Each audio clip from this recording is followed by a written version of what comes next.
अब तक अपने बेसिक पढ़ा है।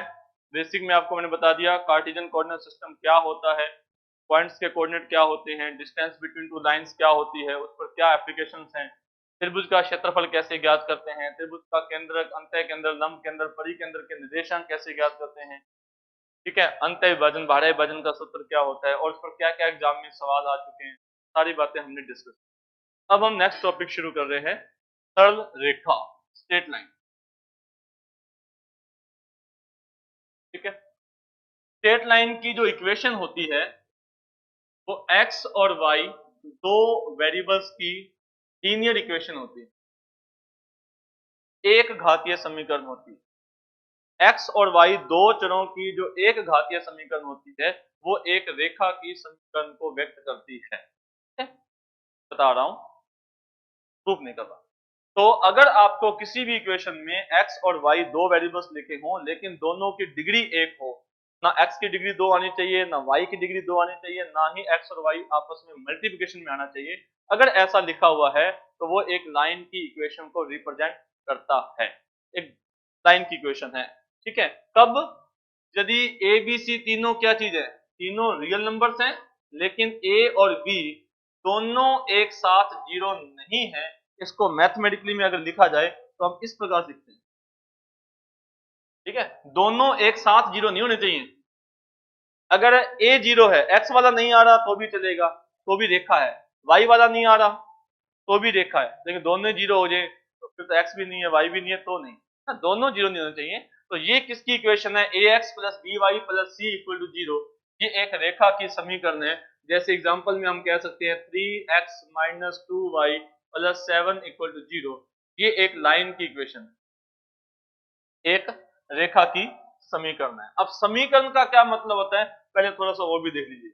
हम कहते हैं रेखा के समीकरण, वर्त की समीकरण, दीर्घवृत्त की, परवलय की, अति परवलय की, ना, लाइन की, period of straight line, circle, parabola, ellipse, hyperbola की समीकरण। समीकरण का मतलब होता है कि जो बिंदु उस वक्र पर हैं उनके निर्देशांक उस समीकरण को संतुष्ट करने चाहिए, सेटिस्फाइड करने चाहिए।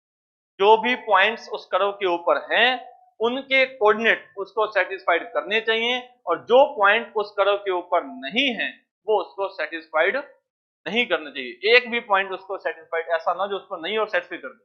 जैसे मैंने एग्जांपल बताया था, डोमेन फाइंड आउट करते हैं, जब आप किसी फंक्शन का डोमेन फाइंड आउट करते हैं तो किन पॉइंटों को लेते हैं, उन सभी पॉइंटों को लेते हैं जिस पर फंक्शन डिफाइंड है, उन सभी को। ऐसा नहीं कि कुछ ले लिया कुछ छोड़ दें, तो डोमेन नहीं है, प्रांत नहीं है। प्रांत ज्ञात करने के लिए सभी बिंदुओं को लिया जाता है, और एक भी बिंदु ऐसा नहीं लिया जाता जिस पर फलन परिभाषित ना हो।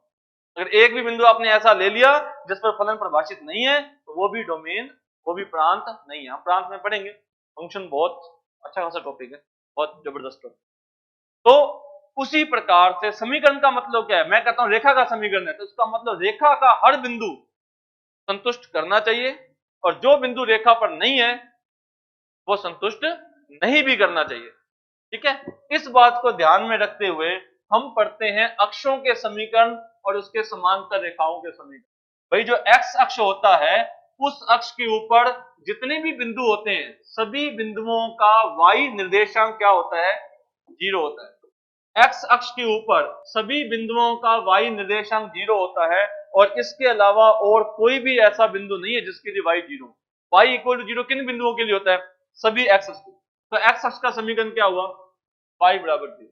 वाई अक्ष का समीकरण क्या होता है, x बराबर जीरो, क्योंकि वाई अक्ष के ऊपर सभी बिंदुओं का x निर्देशांक जीरो है और कहीं पर भी x तो नहीं। समीकरण का मतलब ये है। ठीक है, अब इसी बात को ध्यान में रखते हुए अगर मैं ये कहता हूं कि ये y बराबर 1 रेखा है तो इसका मतलब क्या होता है कि इस सभी बिंदुओं के लिए y का मान 1 है और कहीं पर भी y का मान 1। तो अक्ष का समीकरण x बराबर जीरो, y बराबर जीरो। अगर यहां कोई नीचे लाइन बनाई जाएगी तो इसका समीकरण y बराबर -1, y बराबर -2, ठीक है, x बराबर जीरो, x बराबर 1, x बराबर 2, x बराबर 3, x बराबर -1, x बराबर -2। तो निर्देशांक पद्धति में, कार्तीय निर्देशांक पद्धति में x बराबर 2 लिखा गया है, इसका मतलब वो एक रेखा है। और कैसी रेखा है, y अक्ष के समांतर है, पैरेलल टू y एक्सिस है। किस तरफ है, दाईं तरफ है। x बराबर -2 लिखा गया है, is a line parallel to y axis और लेफ्ट साइड में है। y बराबर 2 लिखा गया है, तो रेखा है किसके समांतर है, x अक्ष के ऊपर की तरफ है। तो कार्तीय निर्देशांक पद्धति के अंदर जब हम लिखते हैं x equal to any constant, x equal to any constant is a line parallel to y axis, x is equal to any constant is a line parallel to y axis, और y is equal to any constant अगर लिखा गया है, y बराबर कुछ लिखा गया है, तो y is equal to any constant is a line parallel to x axis। ठीक है, देखा अक्षों के समांतर रेखाओं के समीकरण क्या होता है, x अक्ष का समीकरण क्या होता है, y बराबर 0, और y अक्ष का समीकरण क्या होता है, x बराबर। नेक्स्ट, तो इस पर भी सवाल आ चुका है सेकंड ग्रेड 2014 का। सेकंड ग्रेड 2014 में सवाल पूछा गया है कि y अक्ष के समांतर रेखा कब होगी। चलो उससे पहले छोटी सी बात मैं आपको बता देता हूँ कि एक रेखा का समीकरण होता है ax plus by plus c equal to 0। यहाँ पर a और b दोनों एक साथ 0 नहीं होने चाहिए, ये बात तो क्लियर है। अब सबसे पहली कंडीशन, मान लो रेखा के समीकरण में a नहीं है। अगर रेखा के समीकरण में a नहीं है तो रेखा का समीकरण क्या बनेगा, y इज इक्वल टू कुछ कांस्टेंट बनेगा। अगर a की वैल्यू 0 है, देखो a की वैल्यू 0 कहने का मतलब है सिर्फ a 0 है और कुछ भी 0 नहीं है।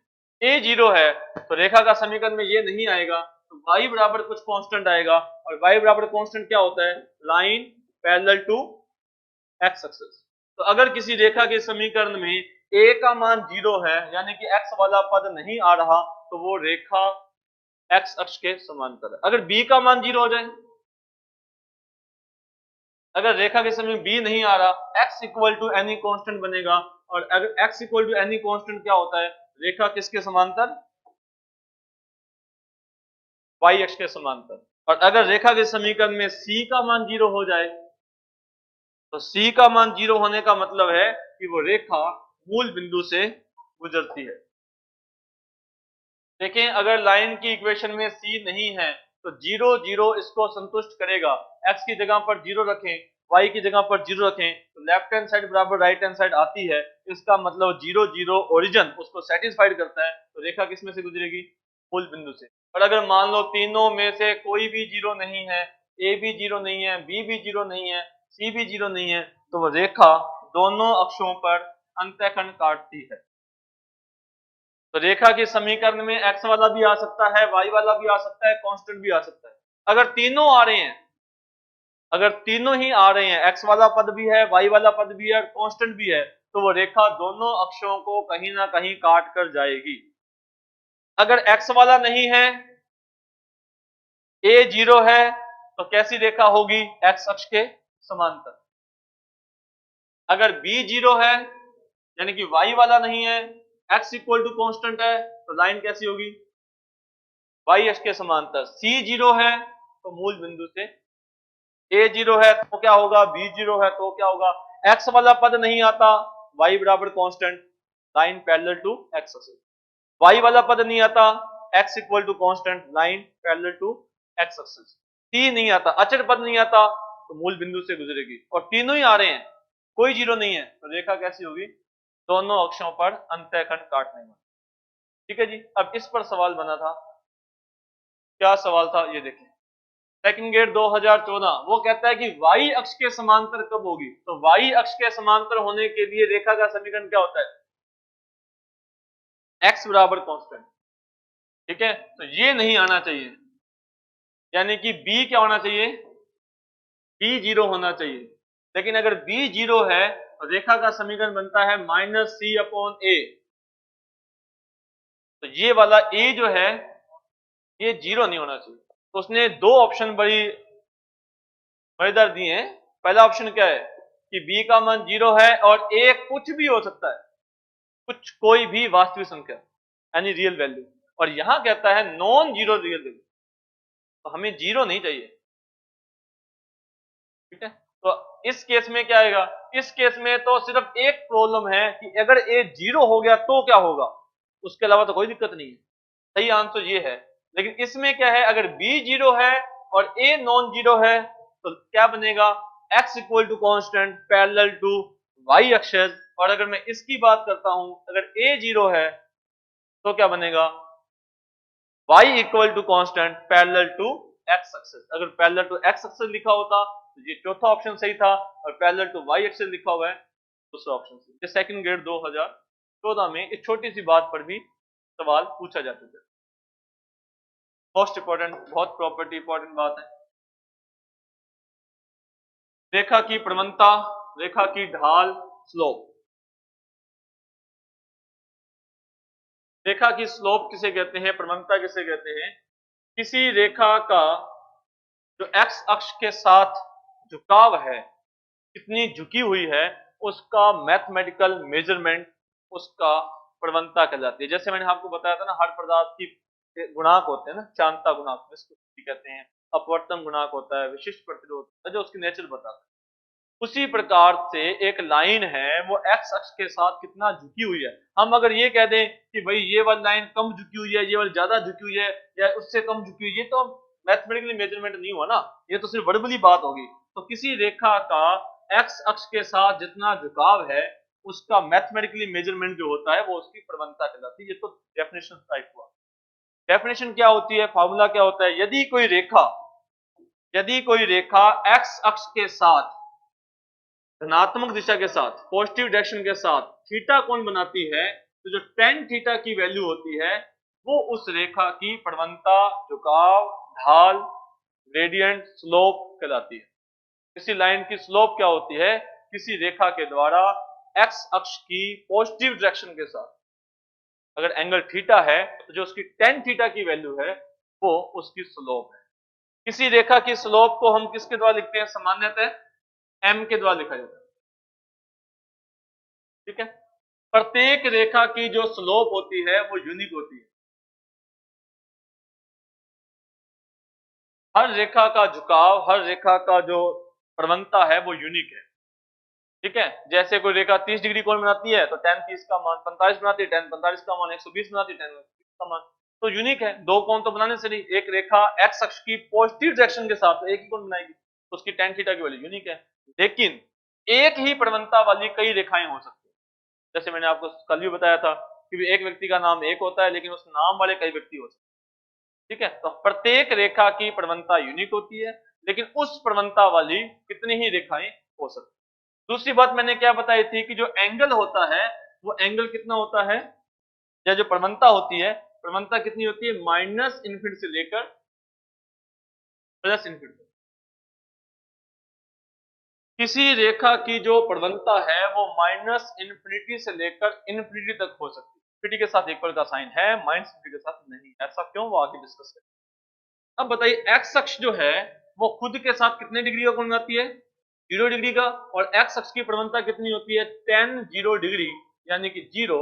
और वाई अक्ष जो है वो एक्स अक्ष के साथ कितना कोण बनाती है, 90 डिग्री, और उसकी प्रवणता कितनी होती है, tan 90 डिग्री। और tan 90 डिग्री मतलब अनडिफाइंड भी कह सकते हैं, इनफिनिटी भी कह सकते हैं। तो एक्स अक्ष की प्रवणता कितनी होती है, अनंत, और एक्स अक्ष की 0, और वाई अक्ष की कितनी होती है, ठीक है। इसके अलावा मैंने क्या जिक्र किया था, अगर रेखाएं समांतर हैं, समांतर रेखाओं की प्रवणताएं समान होती हैं, और अगर रेखाएं लंबवत हैं तो उनकी प्रवणताओं का गुणनफल -1। याद होना चाहिए, आगे प्रूफ भी आज कर दिया था हमने कल, शायद आप आए थे तो। समांतर रेखाओं की प्रवणताएं समान होती हैं, लंबवत रेखाओं की प्रवणताओं का गुणनफल -1 होता है। दो बिंदुओं से गुजरने वाली रेखा की प्रवणता y2 माइनस y1 अपॉन में x2 माइनस x1 होती है। अक्षों के साथ समान कोण बनाने वाली रेखा की प्रवणता +-1 होती है। ठीक है, और ax plus by plus c equal to 0 रेखा की प्रवणता कितनी होती है, -a/b। अब कुछ बातें तो इसमें हमने प्रूफ की है, कुछ बातें हम आगे प्रूफ कर सकते हैं, कुछ प्रूव हो जाएंगी, कुछ एक बार आप याद कर लीजिए, मैं जैसे समय मिलेगा आपको बता दूंगा। है ना, वैसे सारी बातें प्रूव करवाई जा सकती है। क्या है ग्रेडियंट के बारे में, स्लोप के बारे में क्या पता होना चाहिए? एक तो भी आपको डेफिनेशन पता होनी चाहिए कि ग्रेडियंट क्या चीज होती है, किसी रेखा का एक्स अक्ष के साथ झुकाव कितना है, उसका मैथमेटिकली मेजरमेंट जो होता है वो उसकी प्रवणता कहलाती है। अगर कोई रेखा एक्स अक्ष की धनात्मक दिशा के साथ एंटी क्लॉकवाइज थीटा कोण बनाती है तो टेन थीटा की वैल्यू उसकी प्रवणता कहलाती है। उसे हम m से लिखते हैं। प्रवणता माइनस इन्फिनिटी से लेकर इन्फिनिटी तक कुछ भी संख्या हो सकती है, ठीक है। x अक्ष की प्रवणता 0 होती है, y अक्ष की प्रवणता इन्फिनिटी होती है, समांतर रेखाओं की प्रवणताएं समान होती हैं, लंबवत रेखाओं की प्रवणताएं परपेंडिकुलर लाइंस की स्लोप्स होती हैं, उनका प्रोडक्ट -1 होता है। दो बिंदुओं से गुजरने वाली रेखा की प्रवणता y2 - y1 अपॉन में x2 - x1 होती है। अक्षों के साथ समान कोण बनाने वाली रेखा की प्रवणता +1 या -1 होती है और ax + by + c = 0 इस लाइन की प्रवणता -a/c होती है, ठीक है। नेक्स्ट एक बात और है, अगर किसी रेखा की प्रवणता 0 है, इसका मतलब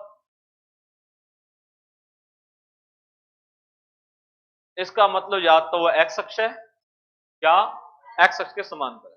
अगर किसी रेखा की प्रवणता पॉजिटिव है, इसका मतलब उसका x अक्ष के साथ जो कोण है वो 90 डिग्री से छोटा है। 1090 तक पॉजिटिव होता है फर्स्ट क्वाड्रेंट में, उसके बाद 90 हो गया तो इन्फिनिटी हो जाएगी और 90 से बड़ा हो गया तो नेगेटिव हो जाएगी।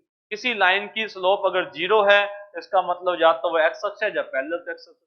अगर पॉजिटिव है, इसका मतलब वो x अक्ष के साथ 90 डिग्री से छोटा कोण बना रही है। अगर इन्फिनिटी है, इसका मतलब या तो वो y अक्ष है या पैरेलल टू y एक्सिस है। पैरेलल टू y एक्सिस भी हो सकता है। अगर नेगेटिव है तो वो 90 डिग्री से बड़ा और 180 डिग्री से छोटा कोण बना रही है। 180 डिग्री का कोण हो सकता है क्या? हाँ, वो जीरो काउंट किया जाएगा। 180 नहीं काउंट करेंगे, हम उसको जीरो काउंट करेंगे। क्या कोई रेखा x अक्ष के साथ 180 डिग्री का कोण बना सकती है? तो नहीं, हम उसको जीरो काउंट करेंगे प्रवणता के सेंस में, वेक्टर के सेंस में।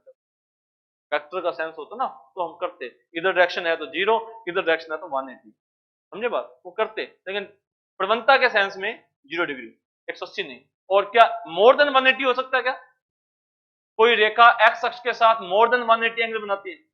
नहीं, वो तो वापस घूमकर उतना ही आ जाएगा कि अगर मैं आपको कहूं कि ये वाली लाइन है जी, ये तो ये लाइन है और ये तो कम हो गया, है ना, ये रेखा है, ऐसे वाला एंगल घुमाकर बनाएंगे, घुमाकर तो बनेगा ही नहीं, है ना। वो क्या बनेगा?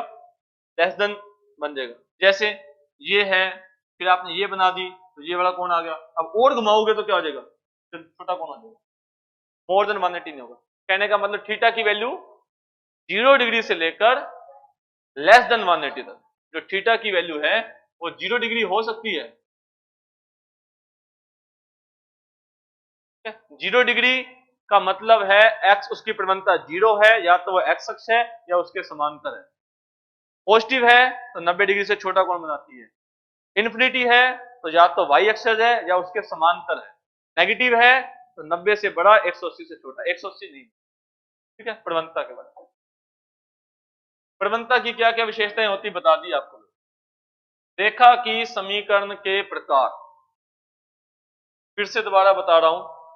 अब इसमें भी आज भी हमारे पास इतना समय नहीं कि हम इसको प्रूफ बता दें, वैसे जो प्रूफ बताया जाता है हर फॉर्मूले का, लेकिन मैं आपको दोबारा रिकॉल कर रहा हूं। यदि कोई रेखा की प्रवणता पता हो, और मैंने आपको यह भी बताया था कि रेखा के समीकरण में कितने पैरामीटर होते हैं? दो। एक रेखा के समीकरण में दो पैरामीटर होते हैं, दो अलग अलग इंडिपेंडेंट कंडीशंस गिवन होनी चाहिए। तो दो कंडीशन कौन कौन सी? यदि रेखा की प्रवणता पता हो और बिंदु पता हो जिसमें से रेखा गुजरती है, तो रेखा का समीकरण होता है y minus y1 equal to m x minus x1।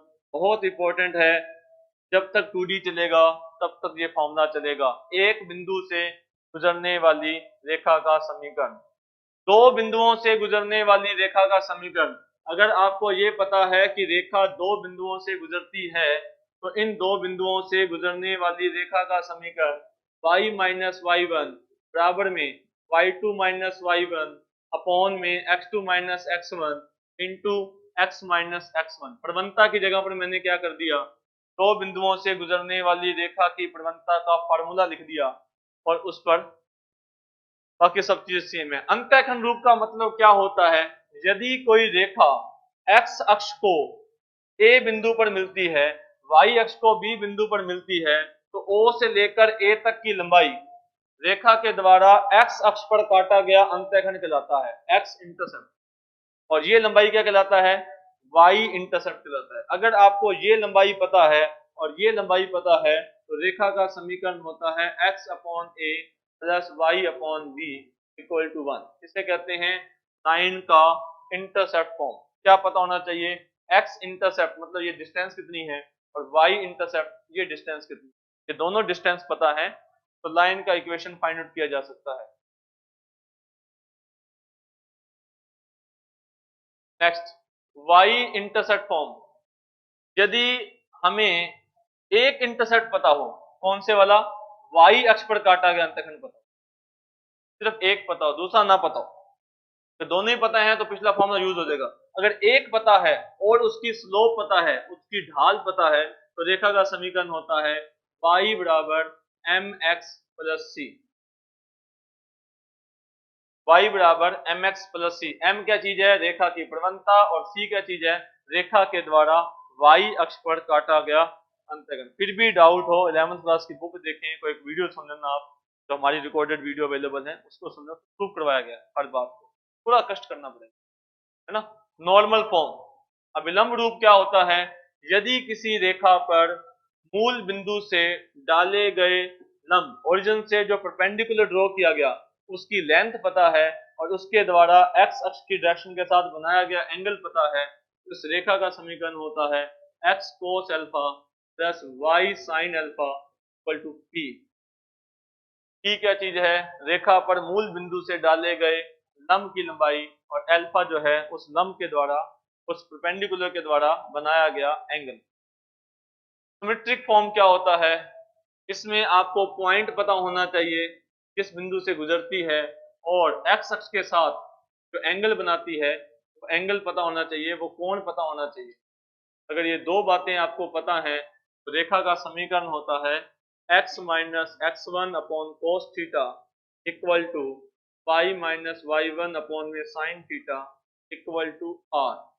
ऐसा क्यों लिखते हैं, अगर मैं एक बिंदु लिखता हूं x1 plus R cos theta comma y1 plus R sine theta, इस बिंदु की ये खासियत है कि यह बिंदु दी गई रेखा पर स्थित होगा और दिए गए बिंदु x1 कोमा y1 से r दूरी पर होगा। इसका कभी यूज हुआ तो आपको दोबारा याद करवाएंगे।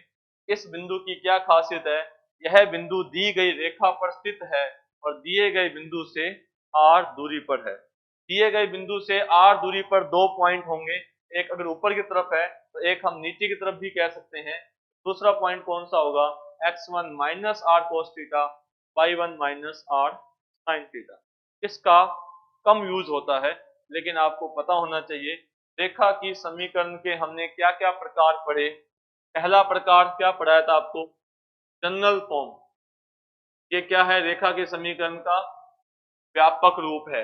अगर इसमें a का मान 0 हो जाता है तो रेखा क्या बन जाती है जी, y बराबर कांस्टेंट। अगर उसमें b का मान 0 हो जाता है तो रेखा किसके समांतर, y इसके समांतर। अगर c का मान 0 हो जाता है मूल बिंदु से गुजरती है, और अगर तीनों ही 0 नहीं है वो दोनों अक्षों पर अंतःखंड काटती है। इसे कौन सा फॉर्म कहते हैं, general form. One point form. अगर एक बिंदु पता हो तो साथ में क्या पता होनी चाहिए, प्रवणता, उसकी स्लोप, बहुत इंपॉर्टेंट फॉर्मूला है। दो बिंदु पता हो तो y minus Y one equal to Y two minus Y one upon X two minus x one into X minus x one. Intercept form, दोनों अंतःखंड पता हो x upon a plus y upon b equal to 1। Normal form, x cos alpha plus y sin alpha equal to c। y intercept form, y is equal to mx plus c। Symmetric form, x minus x one upon cos theta equal to y minus Y one upon sine theta equal to R. वैसे तो सभी format important है, लेकिन 1 point form, 2 point form, intercept form ये बहुत ज्यादा useful हैं, बहुत बार पूछे जाते हैं डायरेक्टली इनडायरेक्टली। अब अगर फिर भी डाउट हो तो मैं बार बार कह रहा हूँ, रिकॉर्डेड वीडियो जो अवेलेबल है उसको सुन लीजिए, 11वीं क्लास की बुक है उसको देख लीजिए, वरना हम इसका यूज तो करते रहेंगे आगे, तो आप इसको रिवाइज कर सकते हैं। व्यापक रूप को अन्य रूप में कैसे बदलेंगे?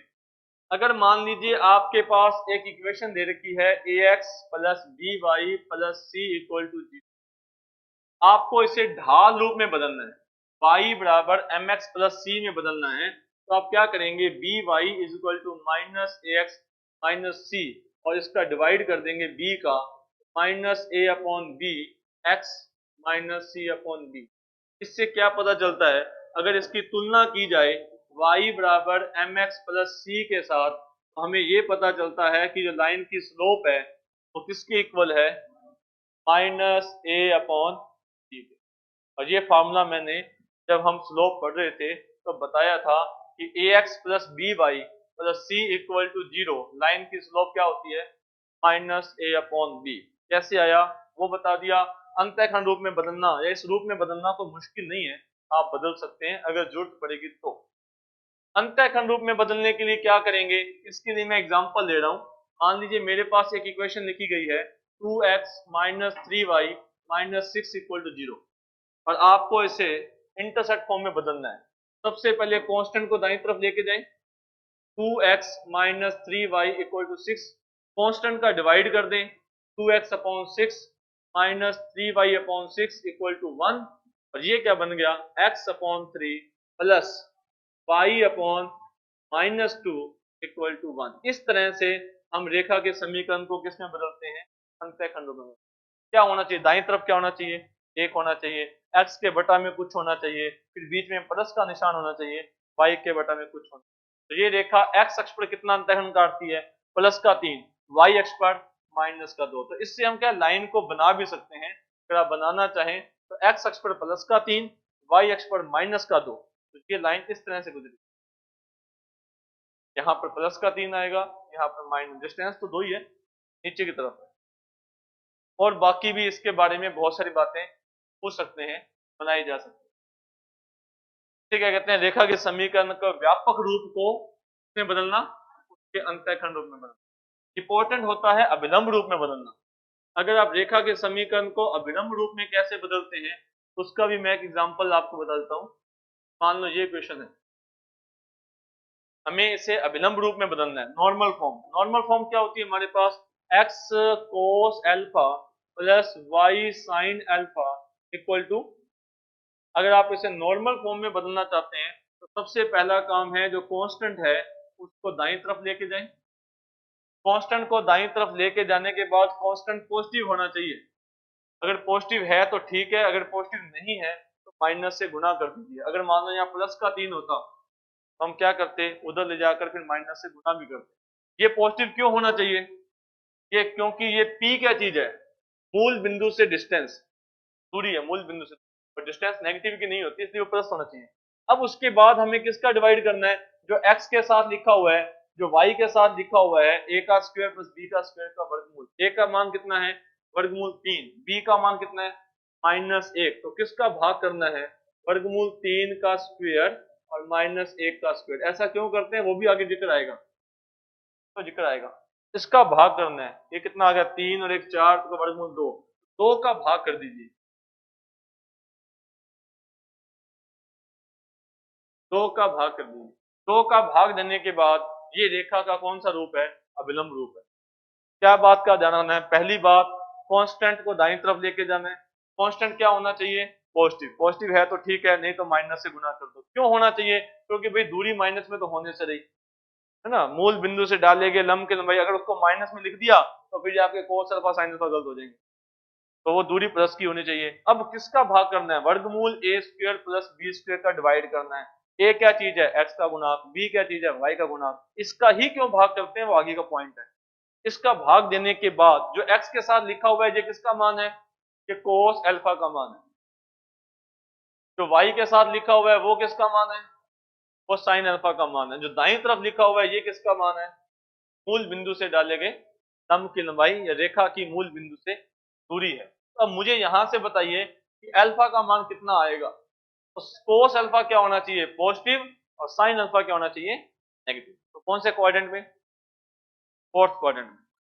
कोस अल्फा पॉजिटिव होना चाहिए, साइन अल्फा नेगेटिव होना चाहिए। फोर्थ क्वाड्रेंट में, फर्स्ट क्वाड्रेंट में थीटा, सेकंड क्वाड्रेंट में pi minus theta, third quadrant में pi plus theta, fourth quadrant में 2 पाई माइनस थीटा। थीटा कितना है, कोस अल्फा का मान √3/2 और साइन अल्फा का मान 1/2, 30 डिग्री। 30 डिग्री पर होता है, पाई/6 पर होता है, 30 पर होता है। लेकिन 30 पर ये तो आएगा प्लस का और ये भी आएगा प्लस का, दोनों प्लस के होते तो 30 होता, दोनों फर्स्ट में होते तो ये कौन से कॉलम में, फोर्थ में है। तो फोर्थ में 2 पाई माइनस 30, मतलब 360 में से 30 घटा दीजिए, 330।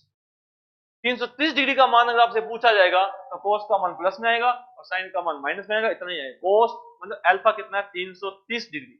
समझे बात। तो अल्फा बता सकते हो, पी बता सकते हो। अगर आप इसको बनाना चाहते हो, डायग्राम बनाना चाहते हो, तो बताइए। अगर आपको अल्फा पता है और पी भी पता है, क्या पता है आपको, 330 डिग्री, मतलब उस पर मूल बिंदु से डालेगा जो लंब है वो 330 डिग्री कौन बनाता है,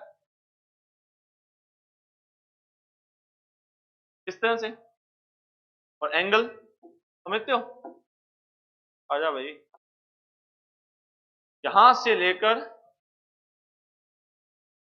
अल्फा एंगल कौन सा था, पॉजिटिव डायरेक्शन के साथ देखा था, तो ये एंगल आएगा कितने डिग्री का, बनाने की जरूरत नहीं है प्लान। पी का मान, ये दूरी कितनी है, लंब की लंबाई कितनी है, 3/, इसका मतलब x, अगर आप इसको इंटरसेप्ट में फॉर्म में बदलते, अंतःखंड रूप में बदलते, तो x इंटरसेप्ट क्या आता, पॉजिटिव, तो y इंटरसेप्ट क्या आता, तो वहां से देखो आई है, ये प्लस वाला है, ये माइनस। खैर ये तो डीप बातें हैं, हमें तो सिर्फ इतना देखा है कि किस तरह से कन्वर्ट करते हैं। अब कल जब आप आओगे एंगल बिटवीन टू लाइंस, तो मैं वहां से भी 0 पॉइंट से शुरू करूंगा कि दो रेखाओं के बीच का कोण क्या होता है। अब तक आपने रेखाओं के बारे में सुन लिया, रेखाएं कितने प्रकार की होती हैं उसका, ठीक है। आज के लिए इतना।